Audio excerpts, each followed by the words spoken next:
Gus McCloud is following his dream, and it will be a test of endurance and skill.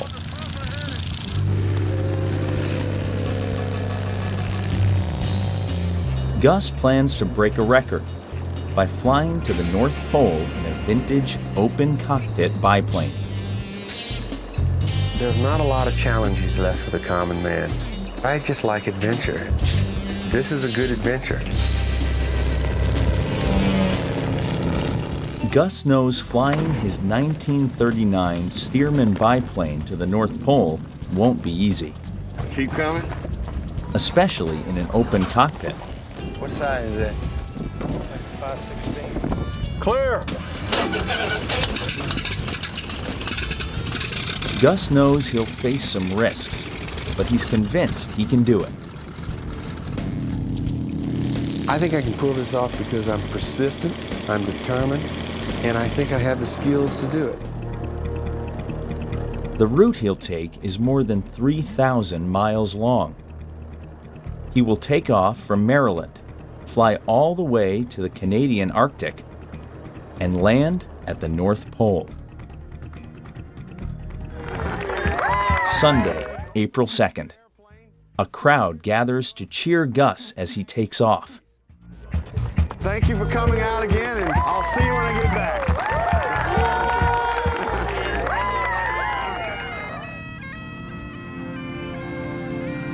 But after takeoff, a loose wheel cover forces Gus to make an emergency landing. After 3 days of bad weather, Gus finally takes off again. He flies over 500 miles to Ontario, Canada. There's heavy snow in Ontario. It's going to be very chilly for Gus. Just after he takes off, he flies into a snowstorm. This is amazing. I'm encountering conditions I shouldn't be encountering for another 500 miles. Gus flies 800 miles in freezing temperatures.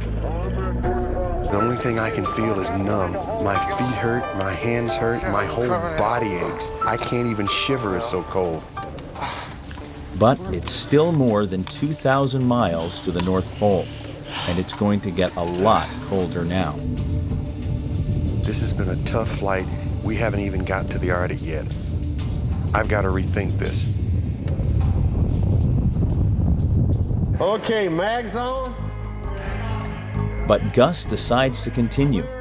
It's now or never. I've got to go. Day 9. It's minus 23 degrees, and the wind makes it feel even colder. Gus dresses in 6 layers, including a specially made Arctic suit. For mile after mile, all he sees is ice and snow. Gus flies over 1,000 miles to the Arctic Circle.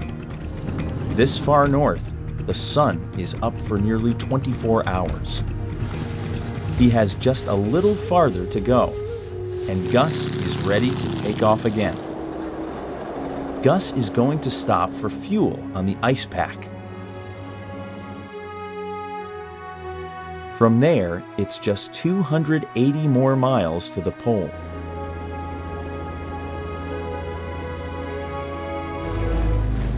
After nearly 3 hours of flying, Gus is close to the fuel, but he will have to land on the ice without skis.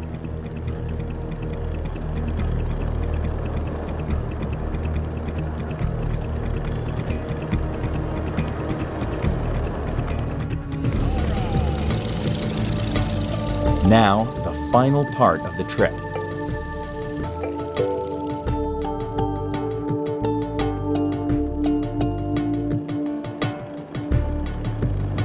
He's there. He flies a few times around the pole. Gus, congratulations for flying the North Pole. But there's no time to celebrate. Now he's got to fly back. And on the way, the plane engine starts stalling. It stops 3 times, and Gus barely makes it to Eureka. Gus decides he can't fly it the rest of the way. He feels good about his achievement, but a little sad too. I'm glad I did it.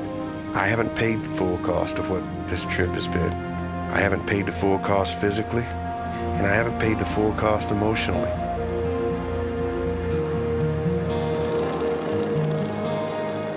But Gus broke a record, and it was an extraordinary achievement.